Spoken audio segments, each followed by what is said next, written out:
Hello guys, welcome জানাচ্ছি এই চ্যানেলের আরও একটা নতুন আর ফ্রেশ ভিডিওতে। সো এই ভিডিওতে আমি কিন্তু ডিসকাস করতে চলেছি বেঙ্গালুরু এফসি স্কোয়াড সম্পর্কে। অ্যান্ড তোমরা হয়তো টাইটেল অ্যান্ড থাম্বনেল দেখে বুঝেই গেছো। তো চলো বন্ধুরা, ভিডিওটা স্টার্ট করা যাক। তো বন্ধুরা, আমার ভিডিওর যে ডিভাইডগুলো পার্টগুলো হয় সেটা হচ্ছে ট্রান্সফার, ডিপার্চার অ্যান্ড স্কোয়াড, এই সম্পর্কেই কিন্তু ভিডিওটা হয়। তো ফার্স্টেই চলে যাব ট্রান্সফারের দিকে। তো ট্রান্সফার বেঙ্গালুরু এফসি গুরুত্বপূর্ণ ট্রান্সফার করেছে, বিদেশি ইন্ডিয়ান সব মিলিয়ে। তো তারা কিন্তু সই করিয়ে নিয়েছে হরে পেরেরা ডিয়াসকে, তারপরে অ্যালবার্টো নোগুয়েরাকে, এডগার মেন্ডিসকে, Pedro Capo, Rahul Bheke, Mohamed Salah এবং রালতে। তো এই প্লেয়ারগুলোকে তারা কিন্তু সই করিয়ে নিয়েছে তাদের দলে। তো বন্ধুরা, বেঙ্গালুরু এফসি কিন্তু গুরুত্বপূর্ণ সাইনগুলো করিয়ে নিয়েছে আর কি তাদের দলের জন্য। বিদেশি ইন্ডিয়ান সব দিক থেকেই ভালো ভালো প্লেয়ারকে তারা সই করিয়ে নিয়েছে। এবং এর পাশাপাশি এবারে আমরা যদি ডিপার্চার নিয়ে কথা বলি, তো ডিপার্চার নিয়ে কথা বললে এক্ষেত্রে তারা কিন্তু মাত্র 3জন প্লেয়ারকে ছেড়েছে: পারাগ সিভাস, জাভি হার্নান্ডেস অ্যান্ড স্ল্যাভকো ডামজানোভিচ।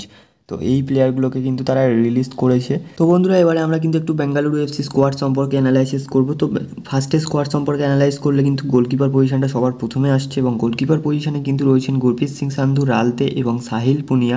তো 3টে প্লেয়ার রয়েছে কিন্তু। তো 3জনেই কিন্তু ভালো গোলরক্ষক, কিন্তু এক্ষেত্রে ফার্স্ট চয়েস গোলকিপার হবে কিন্তু Gurpreet Singh Sandhu, and second choice Ralte, এবং থার্ড চয়েস হচ্ছে সাহিল পুনিয়া। তো গুরপ্রীত সিং সান্ধু কিন্তু ফার্স্ট চয়েস, এবং রাল থেকে তারা কিন্তু সই করেছে ওড়িশা এফসি থেকে। এবং এর পরবর্তীতে আমরা যদি ডিফেন্স সম্পর্কে একটু কথা বলি, তো ডিফেন্স সম্পর্কে কথা বললে ডিফেন্সে রয়েছেন কিন্তু আলেকজান্ডার জোভানোভিচ, নিখিল পূজারি, চিংলেন সানা সিং, রাহুল বেকে, মোহাম্মদ সালাহ এবং রশান। তো আলেকজান্ডার জোভানোভিচ গত সিজনে আমরা তার পারফরমেন্স দেখেছি, তিনি কিন্তু বেঙ্গালুরুর ডিফেন্সটাকে ভালোভাবেই সামলেছেন। এবং তার পাশাপাশি চিংলেন সানা সিং কিন্তু বর্তমানে ভালো পারফরমেন্স করছেন বেঙ্গালুরু এফসিতে। তো আমরা কিন্তু তার খেলা দেখেছি। এবং এর পাশাপাশি নিখিল পূজারি ভালো পারফরমেন্স করার চেষ্টা করছে, রাহুল বেকেও দুরন্ত খেলছেন, এবং মোহাম্মদ সালাহ কিন্তু ব্যাকআপ প্লেয়ার রয়েছেন। এবং লেফট ব্যাকে কিন্তু রোশন সিং আউটস্ট্যান্ডিং পারফরমেন্স করেন এই বেঙ্গালুরু এফসি হয়ে। তো এরপরে আমরা যদি মিডফিল্ড সম্পর্কে কথা বলি, তো মিডফিল্ড সম্পর্কে কথা বললে অ্যালবার্টো নোগুয়েরা রয়েছে প্রথমে, তারপরে রয়েছে হার্স পাত্রে, ফানাই, পেদ্রো ক্যাপো, শিবাল্ডো সিং, শ্রেয়াস, তারপরে সুরেশ সিং ওয়াংজাম। তো ফার্স্টেই যদি নোগুয়েরার কথা বলি, তো অ্যালবার্টো নোগুয়েরা কিন্তু ডুরান্ড কাপে হচ্ছে বেঙ্গালুরুর হয়ে দুরন্ত খেলেছেন। তিনি কিন্তু দুটো গোল করে দুটো অ্যাসিস্ট করেছেন এবং একটি গোল করেছেন বেঙ্গালুরুর হয়ে ডুরান্ড কাপে। এবং হার্স পাত্রে, ফানাই, তারপর রয়েছে কিন্তু পেদ্রো ক্যাপোকে কিন্তু নতুন সাইন করেছে, তিনি কিন্তু গোল পেয়েছেন বেঙ্গালুরুর হয়ে। এবং এর পাশাপাশি শিবাল্ডো সিং রয়েছেন, শিবাল্ডো সিং কিন্তু ভালো পারফরমেন্স করেন, সুপার সাবে এসে ভালো খেলেন। এবং এর পাশাপাশি শ্রেয়াস রয়েছে, এবং দেন সুরেশ সিং রয়েছে। সুরেশ সিং ওয়াংজাম সিডিএমের মধ্যে একটা অন্যতম প্লেয়ার আমরা বলতেই পারি। তো সিডিএম নিয়ে কিন্তু ভাবতে হবে না বেঙ্গালুরু এফসিকে, কারণ সুরেশ সিং ওয়াংজাম রয়েছে, প্লাস তার পাশে পেদ্রো ক্যাপোও রয়েছে দুরন্ত খেলার জন্য। এবং অ্যালবার্টো নোগুয়েরাও কিন্তু মাঝে মাঝে অ্যাটাকিং থেকে ডিফেন্সেও বেশি হেল্প করেন। তো এর পরবর্তীতে আমরা যদি ফরওয়ার্ড লাইন নিয়ে একটু কথা বলি, তো ফরওয়ার্ড লাইনে রয়েছেন কিন্তু অনেক প্লেয়ারই রয়েছেন। এডগার রয়েছেন, ফরেন প্লেয়ার তাদের।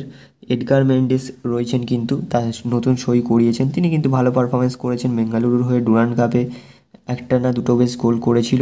এবং এর পাশাপাশি হলিচরণ নার্জারি রয়েছে, হলিচরণ নার্জারি কিন্তু দুরন্ত খেলে বর্তমান বেঙ্গালুরুর হয়ে। কেমন খেলে সেটাই দেখার, লাস্ট সিজনে কিন্তু মোটামুটি পারফরমেন্স করেছিল।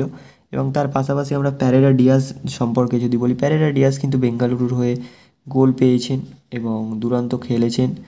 যে ম্যাচগুলোয় গোল পায়নি সেইগুলোতে কিন্তু ভালো পারফরমেন্স করেছেন। এবং এর পাশাপাশি যদি আমরা মনিরুল মোল্লার কথা বলি, তো মনিরুল মোল্লাকে নিয়ে কী বলবো ভাই, কিছুই বলার নেই, কারণ মনিরুল মোল্লা আউটস্ট্যান্ডিং পারফরমেন্স করছেন বর্তমানে বেঙ্গালুরুর হয়ে। যে গোল না পেলে সে কিন্তু আর কি ভালো পারফরমেন্স করে পুষিয়ে দিচ্ছে। এর পাশাপাশি রোহিত দানু রয়েছে, তারপরে কিন্তু রায়ান উইলিয়ামস রয়েছেন। তো রায়ান উইলিয়ামস কিন্তু লাস্ট সিজনে আমরা দেখেছি রায়ান উইলিয়ামস মোটামুটি একটা অ্যাভারেজ পারফরমেন্স করেছে বেঙ্গালুরুর হয়ে, এবং এই সিজনে সে কিন্তু আরও সেট, দেখা যাক কী করতে পারেন তিনি। তো বন্ধুরা, এরপরে রয়েছে কিন্তু শিবাশক্তি নারায়ণ। তো শিবাশক্তি নারায়ণকে কিন্তু সে তার পিক টাইমটা পার হয়ে একটু এগিয়ে এসেছে, অ্যান্ড এই টাইমটাতে দেখা যাক সে কেমন পারফরমেন্স করে বেঙ্গালুরুর হয়ে। তো এর পাশাপাশি সুনীল ছেত্রী, তো সুনীল ছেত্রীকে নিয়ে ভাই কিছুই বলার নেই, সুনীল ছেত্রীকে নিয়ে কী বলবো, চাই বলি আমি কম বলে ফেলবো সুনীল ছেত্রী স্যারকে নিয়ে, এই কারণেই তাকে নিয়ে আমি কিছু মন্তব্য করছি না। এবারে বলতেই পারি যে বেঙ্গালুরু এফসির একটা অ্যাভারেজ স্কোয়াড হয়েছে, এবং মোটামুটি টপ নচ প্লেয়ার রয়েছে। দেখা যাক, তারা কিন্তু আমি বলবো না যে তারা আইএসএলের ট্রফি কন্টেন্ট মানে আইএসএলের শিল্ড কন্টেনশনে যাবে, তারা মোটামুটি একটা অ্যাভারেজ পারফরমেন্স করবে, আইএসএল কাপের দিকে তারা যেতেই। তো বন্ধুরা, ভিডিওটা এখানেই শেষ করছি। আশা করছি ভিডিওটা তোমাদের ভালো লেগেছে। তো ভিডিওটা ভালো লাগলে একটা করে লাইক করে দাও, অ্যান্ড চ্যানেল নতুন হলে সাবস্ক্রাইব করে দাও বন্ধুরা। অ্যান্ড যারা সাবস্ক্রাইব করে রেখেছো তাদেরকে অসংখ্য ধন্যবাদ।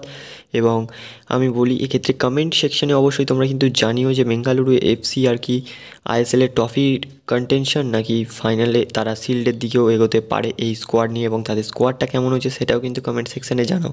তো দেখা হচ্ছে বন্ধুরা পরবর্তী ভিডিওতে। Thanks for watching and keep supporting.